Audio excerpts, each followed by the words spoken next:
दिलशाद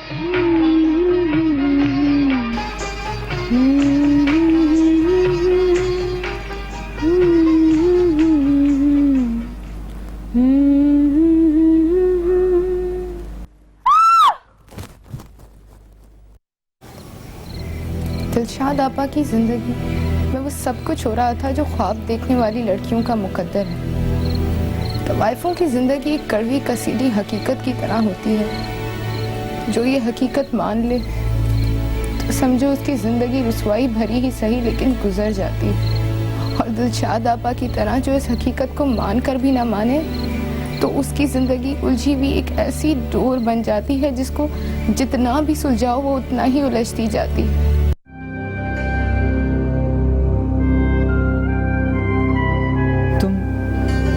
पाकीज़ा हो दिलशाद। मेरा जी चाहता है तुम्हारा नाम दिलशाद से बदलकर पाकीज़ा रख दो। हुई अल्लाह, आप कैसी ख्वाबों जैसी बातें करते हैं। आपकी बातें आपके जाने के बाद भी देर तक हमारे जहन के प्याले में गूंजती रहती हैं। बातों के अलावा और है ही क्या हमारे पास? सब कुछ तो हार चुके हैं आप पर। यूँ तो न कहिए, हमारे लिए आप अब भी सबसे ज्यादा अमीर हैं। बातों का खजाना जो है हमारे पास, बातों के खजानची हमारे बस में हो तो इन बातों को सच कर दिखाए। तो किसने रोका है? सच कर दिखाइए ना इन बातों को। मजाक अच्छा कर लेती हैं आप। अच्छी तरह मालूम है आपको कि हमारे पास इस शहर में कोई ढंग का ठिकाना तक नहीं। अजब परदेसियों का सा हाल है हमारा। हम कब आपसे महल दो महल की फरमाइश कर रहे हैं? जहाँ भी रखेंगे खुशी खुशी रह लेंगे। हम जानते हैं, मगर हमारी मोहब्बत को ये गवारा नहीं।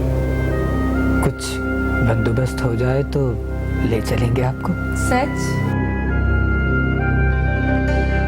लगता है कोई आ रहा है। अच्छा, तो लो हम चले।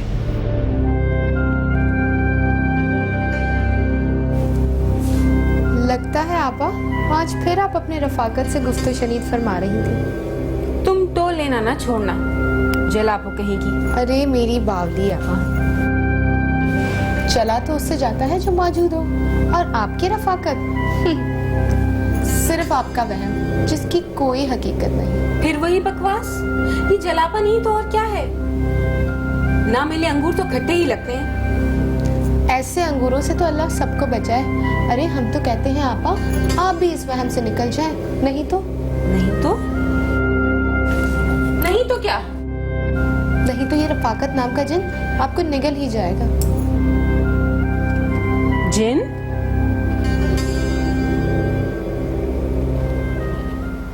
और हम ये तमाशा बहुत ही करीब से देख रहे थे क्योंकि हमें दिलशाद आपा से हमदर्दी थी या फिर मोहब्बत।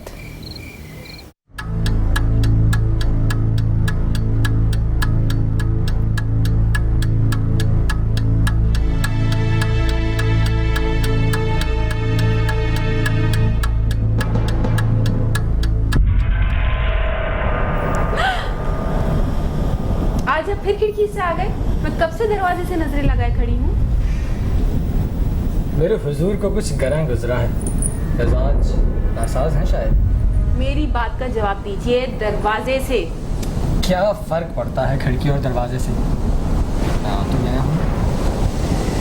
इतनी देर क्यों लगा दी? देर? नहीं, मैं तो सही वक्त पर आया हूँ। आपने इंतजार जल्दी शुरू कर दिया था शायद। अच्छा छोड़ें, आप मुझे ये बताएं अपने घर कब ले चलेंगे? घर? कौन से घर? वहीं जहां आप रहते हैं। बस थोड़ा सा इंतजार कर लो, मैं किसी अच्छे से घर का इंतजाम कर लूं, फिर ले चलूंगा। हमसे और ताने नहीं सुने जाते, खुदा का वास्ता जल्दी ले चलिए ना। कौन है जो आपको ताने देता है?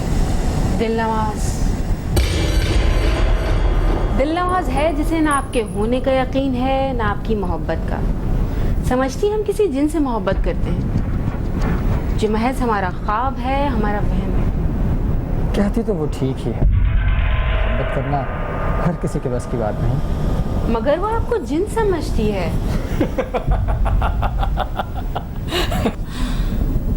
मोहब्बत करने के लिए जिन बनना है पड़ता है, लेकिन ये बात उसकी समझ में नहीं आएगी क्योंकि उससे किसी ने मोहब्बत ही नहीं की। बातों में तो कोई आपसे जीत ही नहीं सकता। अच्छा छोड़िए, घर नहीं ले जा रहे हैं तो कम से कम हमारी एक बात ही मान लीजिए। कहिए, लंबा सौ ज़्यादा से एक बार, सिर्फ एक बार दिलनवाज से मिल लीजिए, उसे यकीन आ जाएगा कि आप जिन नहीं इंसान हैं।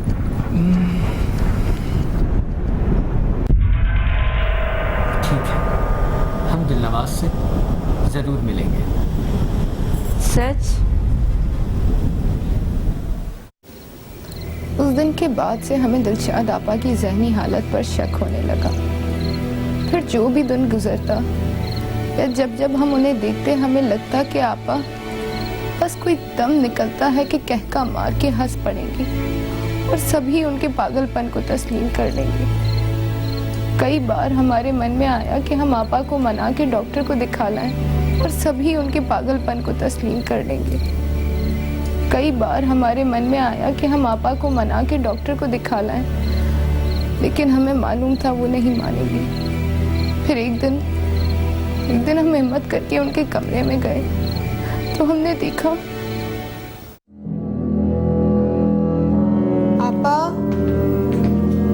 आपा सो गई क्या? ऐसे मत जाइए रफाकत, हम आपको जाने न देंगे। आज तो आपको दिलनवाज से मिलना ही होगा। रुक जाइए ना, बस थोड़ी देर, खुदा के लिए थोड़ी देर। लीला रुक जाइए।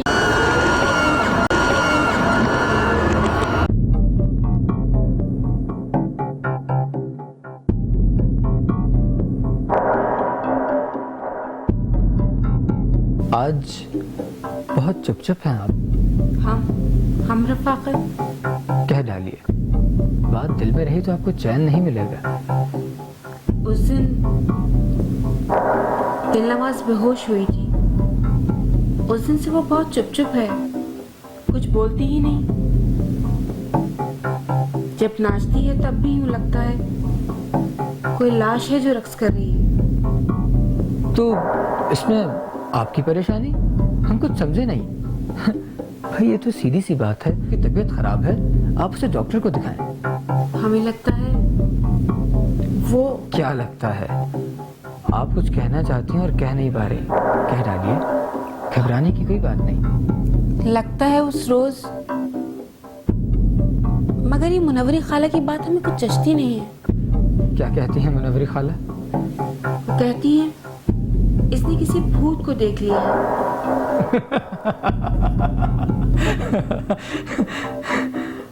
कहीं आप ये कहने की कोशिश तो नहीं कर रही हैं कि दिलनवाज ने हमें देख लिया है?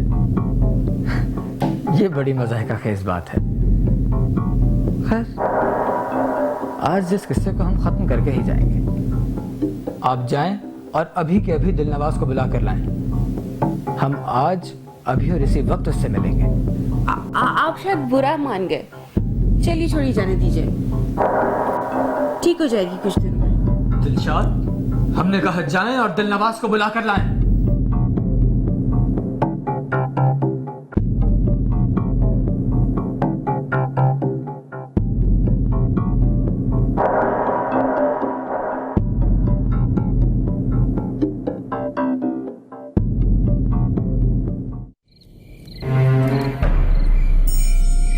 मुनव्वरी खाला, दिलनवाज नजर नहीं आ रही है, कहाँ है?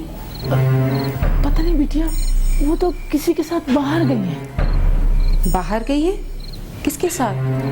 बिटिया मुझे सबके नाम कहाँ याद रहते हैं, जाने कितने आते हैं और कितने जाते हैं। आपने उसे रोका नहीं? उसकी हालत अच्छी नहीं है आजकल। कुछ तवज्जो दिलाई थी, कहती है खाला बाहर उठूंगी बैठूंगी तो कुछ बेहतर हो जाऊंगी। वो क्या कहती थी कि मन बहल जाएगा। अच्छा ठीक है, आ जाए तो हमें खबर कर दीजिएगा। अच्छा बिटिया, जरूर बता दूंगी। जो नींद में आदम हो जाए तो माफ कर दीजिएगा।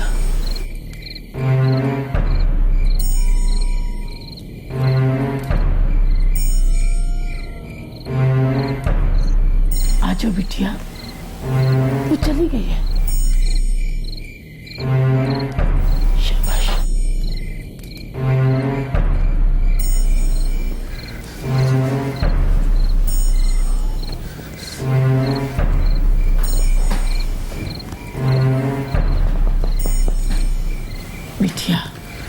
मुझे एक बात समझ नहीं आ रही, तू अपने आप ही से डर क्यों रही है?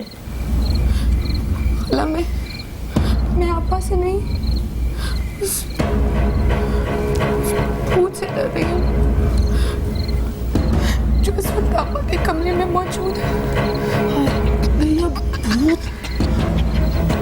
बिटिया ये तो क्या कह रही है? अब इस घर में भूत भी आने लगे हैं? सब लोग नहीं खाला, बस एक आता है, रफाकत नाम है उसका। रफाकत?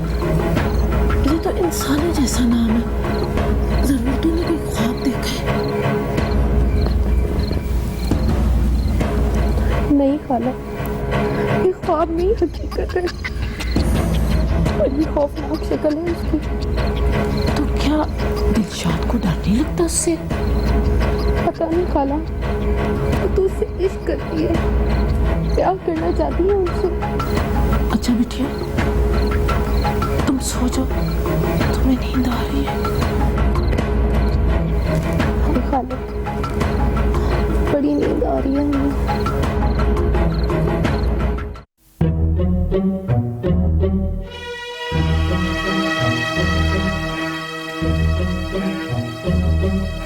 बिटिया कुछ बेखबर होती जा रही है, ये बेखबरी कुछ अच्छी नहीं है। हम समझे नहीं खाला। पैसा नहीं है घर में, बस 2-4 दिन का दाना पानी बचा है, सोचा तुम्हें बता दे। पहले ऐसा कभी नहीं हुआ, दुनिया में लाख कहर पड़े पर इस घर में खून बरसता ही रहता है। ये गफलत कुछ अच्छी नहीं है बिटिया। अच्छा किया जो आपने हमें बता दिया, हम कुछ करते हैं, आप परेशान मत होइए। आप करेंगी क्या? लोगन को तो दरवाजे से आने से पहले ही रोक देती हैं। अब दिल नवाज ने भी यही शुरू कर दिया है। आखिर खरबूजा खरबूजे को देख के रंग पकड़ता है ना। दिल नवाज की तरफ से तो हम भी बहुत परेशान हैं, पता नहीं क्या हो गया है उसे। डर गई है, भूत जो देख लिया है। आप भी उसकी बातों में आ गई? हम उसकी बातों में नहीं आए बिटिया, पर एक बात बताए देते हैं, ये जो आप सारी सारी रात दरवाजा बंद करके पड़ी रहती है ना, कोई अच्छा शुगुन नहीं है। दरवाजे बंद हो जाए ना तो रिज़्क कहाँ से आएगा? कह दिया ना खाला, हम कुछ करते हैं, आपको अनशन कहने की जरूरत नहीं है। अरे हम पे काहे को गुर्रा रही हो? 2 महीने की पगार हो गई है हमारी, पुराने नमक खा रहे हैं ना, लेकिन कब तक चुप रहेंगे? भूतन से इश्क करेंगे लोग तो नसीबा तो फूटेंगे।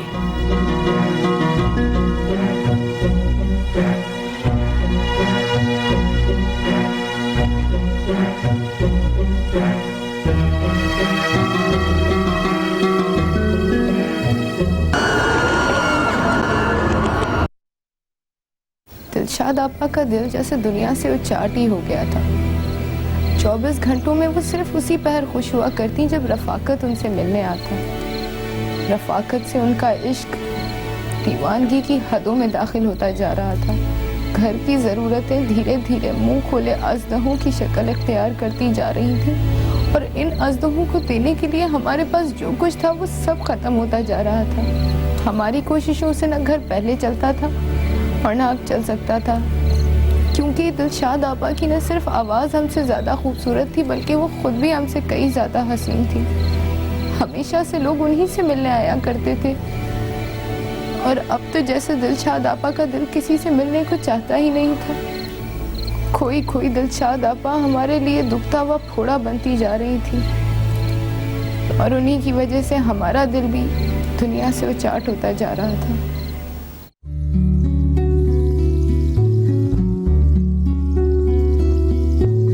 आपा, रफाकत साहब आए हैं। ओए अल्लाह, इस वक्त? मेरा तो हुलिया भी ठीक नहीं, वो देखेंगे तो क्या कहेंगे?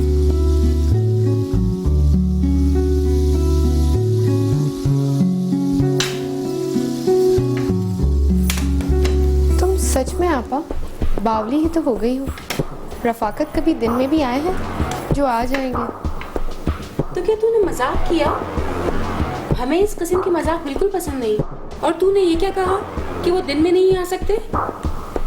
क्योंकि वो भूत हैं और जिन भूत दिन में नहीं आया करते, रोशनी से उनकी जान निकलती है। और इस वक्त दिन के 2 बजे हैं आपा। तू भी ना बकवास करती ही रहती है। आ जाएंगे तो मैं कहूंगी उनसे कल दिन में आ जाएं, ताकि तेरे वहन से निजात मिले। हर वक्त जिन भूत सवार रहते हैं तेरे सर पर। जिन भूत मेरे नहीं, आपके सर पे सवार रहते हैं आपा। जो अब भी ना समझी तो बहुत देर हो जाएगी फिर। गर्मा गर्म खाना खाओ। ये क्या खाला, आप मेज पर लगाने के बजाय खाना बेडरूम में ले आई। मेज पे लगाने बराबर खाना नहीं है अब इस घर में।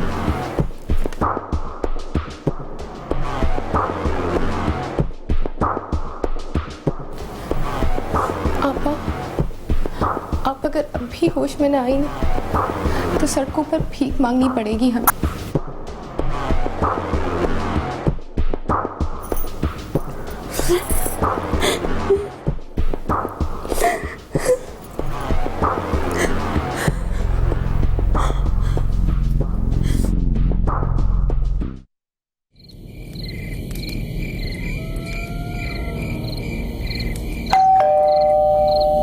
इस वक्त कौन आ सकता है? मैं देखती हूँ, मौलवी साहब होंगे।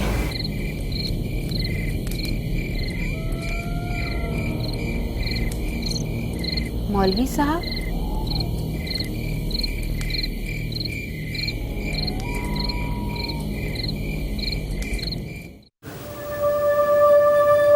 मुआ 20,000 मांग रहे। किस बात के 20,000 खाला? जिन निकालने के और किस बात के? मगर इस तरफ तो हमारा कमरा है खाला, वो यहाँ क्या लेने आए थे? अरे बीबी, तुम्हारे कमरे में ही तो जिन ने डेरे डाले हुए। ये आपसे किसने कह दिया? हम सब देख रहे हैं इन 2 आंखों से। हमसे किसी को कहने की क्या जरूरत है? देखो दिलनवाज, मुनव्वरी खाला अपनी हद से बढ़ती जा रही है। सही कह रही है मुनव्वरी खाला। यानी ये सब तुम्हारी शह पर हो रहा है? तुम्हारा तो दिमाग चल गया है दिलनवाज। दिमाग हमारा नहीं, आपका ठिकाने पे नहीं है आपा। खाला, हम देंगे 20,000 रुपए, आप काम शुरू करवाएं। दिलनवाज, तुम शुरू से रफाकत को जिन कह के उनसे जल रही हो, और ये जो तुम बार बार बेहोश होती हो, इसमें भी हमें तुम्हारा कोई ड्रामा लगता है। अब आप कुछ भी कह लें आपा, मौलाना साहब तो जिनको निकाल कर ही दम लेंगे। उस वाक़े के बाद से दिलशाद आपा ने हमसे बात करना बिल्कुल बंद कर दी और सख्त नाराज़ हो गई। हम यकीन और बेयकीनी के दरमियान झूल रहे थे कि पता नहीं हम गलत है या आपा गलती कर रही हैं। रफाकत को जिन भूत समझना हमारा वहम है या आपा उसे इंसान समझने की गलती कर रही है। जो भी था, घर मुसलसल बिगड़ती हुई हालत को देखते हुए हमने फैसला कर लिया था कि हम मौलवी साहब की खिदमत ज़रूर हासिल करेंगे, लेकिन इतनी जल्दी 20,000 रुपए का इंतज़ाम करना फ़िलहाल हमारे बस में न था। 2 दिन बाद जब मुनव्वरी खाला ने हमें बताया कि हम कौन हैं, इस बात का इल्म मौलवी साहब को हो गया है और अब वो 20,000 के बजाय 50,000 रुपए का तकाजा कर रहे हैं, तो हमारे तो मानो इरादों पे औस ही पड़ गई।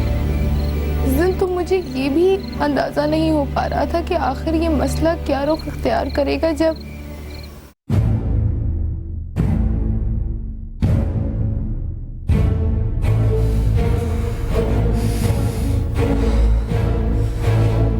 क्या हुआ रफाकत, आप क्या ढूंढ रहे हैं? कौन आया था यहाँ? यहाँ आपके अलावा कोई नहीं आता रफाकत। इसका अंदाजा उदासी में डूबे इस बिस्तर से लीजिए, जिसमें जुदाई का सागर हलकोरे मारता है। साफ साफ बताओ यार, कौन आया था यहाँ? ये हक पहले तो कभी नहीं जताया आपने। कसम ले लीजिए हमारी, यहाँ कोई नहीं है। झूठ बोलती हो तुम। मैं कदमों की आहट से सुन सकता हूँ। कोई ना कोई तो जरूर आया था। याद करो कौन आया था। लगता है दिलनवाज की तरह आप पर भी दीवानापन सवार है। दिलनवाज ने किसी को बुलाया? दिलनवाज ने तो नहीं, अलबत्ता मुनव्वरी खाला किसी मौलवी को ले आई थी, बस वही आए थे। क्यों आया था वो यहाँ? आपको मालूम तो है, दिलनवाज समझती है कि घर में जिन घुसा है, बस उन्हीं को भगाने के लिए पकड़ लाई थी किसी मौलवी को। तुम भगाना चाहती हो हमें? हम ऐसा क्यों चाहेंगे रफाकत? हम तो सारी जिंदगी आपके साथ बिताना चाहते हैं। हमारे साथ रहना चाहती हो तो ढोंगी मौलवी को अब यहाँ ना आने देना। हम तो खुद दिल नवाज की इस हरकत से नाराज हैं। वो समझती है हमारे कमरे में जिन्हों का कब्जा है। मगर आप मौलवी की आमद पर इतनी चरागपा क्यों है रफाकत? वो बचपन में दरअसल एक मौलवी ने हमें बहुत मारा था। बड़े तड़पे थे हम। तब से हमें मौलवियों से शदीद नफरत हो गई है। मगर हमारी शादी, निकाह मौलवी के बगैर कैसे होगा रफाकत? तब हम अपने भरोसे का मौलवी बुलवा लेंगे। फिलहाल आप इस मौलवी का दाखिला बंद कर दीजिए बस। ठीक है, जैसा आप चाहेंगे वैसा ही होगा। अब नहीं आएगा कोई मौलवी। तुम कितनी अच्छी हो दिलशाद, बहुत ही अच्छी। हमें यकीन था कि हमारी दिलशाद हमारी बात टाल नहीं सकती।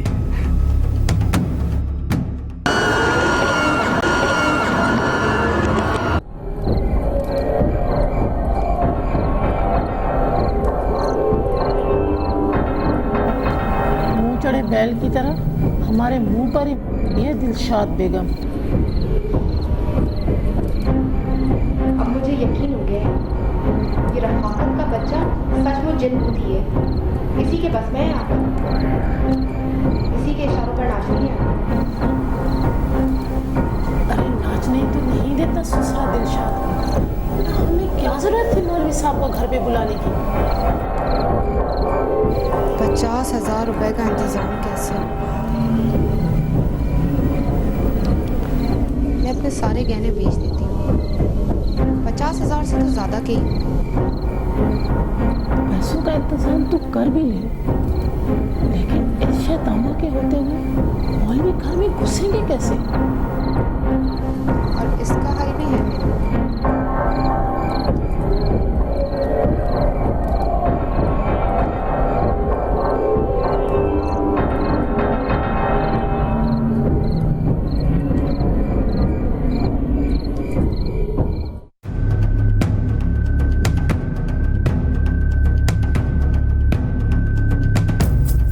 क्या हुआ?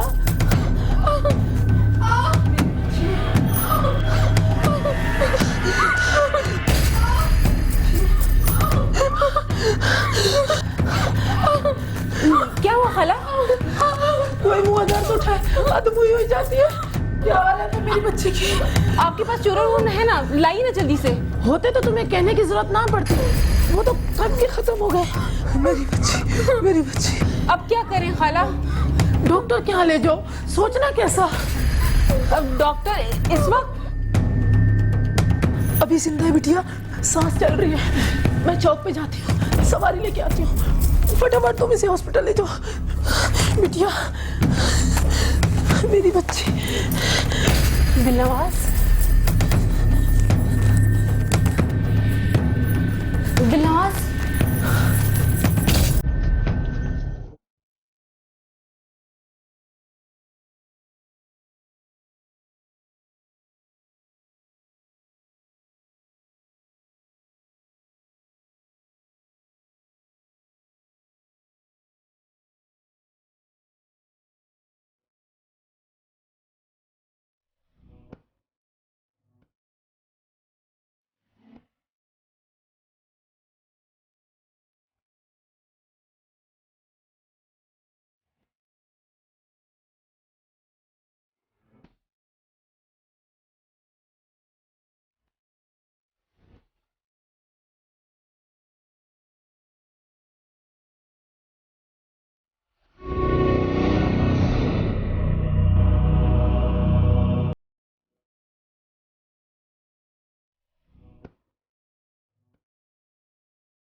हो गया मौलवी साहब।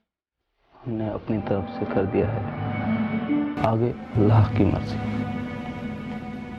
इतनी बड़ी रकम हम आपको ऐसे तो नहीं देने वाले हैं, आपको जमानत देनी होगी। वो मुझे दोबारा तो नहीं आएगा ना? ठीक है, नहीं आएगा। चलिए मौलवी साहब। अल्लाह के बाद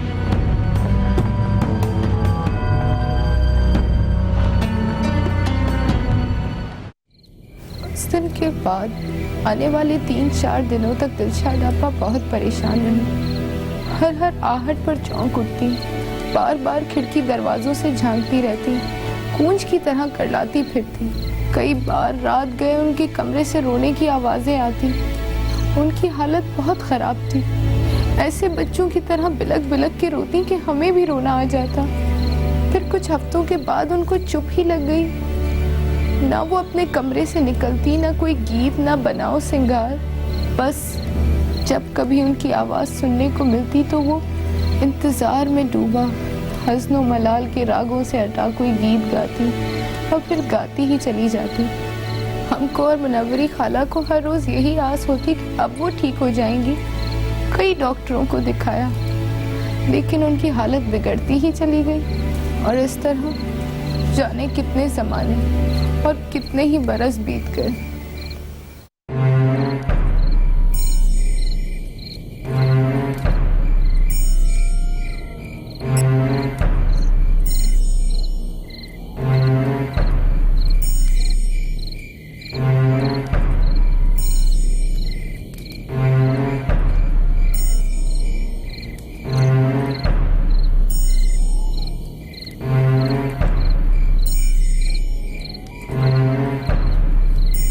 कौन? रफाकत? मैं जानती थी तुम जरूर आओगे। बहुत देर लगा दी, बड़ा इंतजार कराया। देखो तो क्या हालत हो गई तुम्हारी दिलशाद की। अब तो न जाओगे मुझे छोड़कर।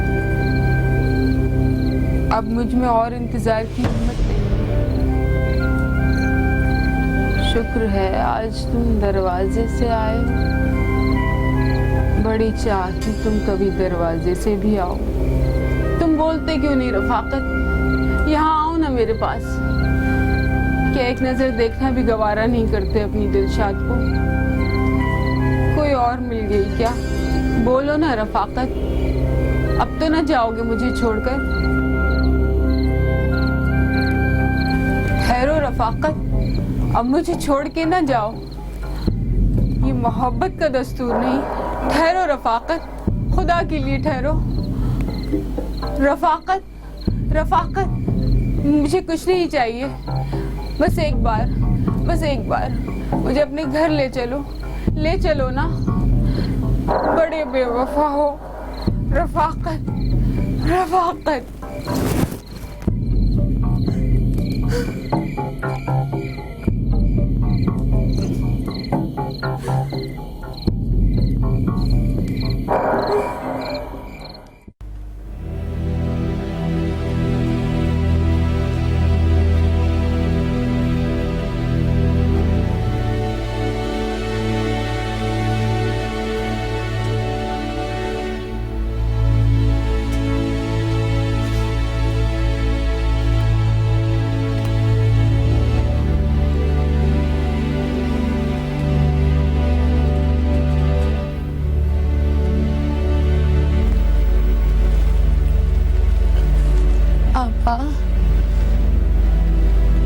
आपा।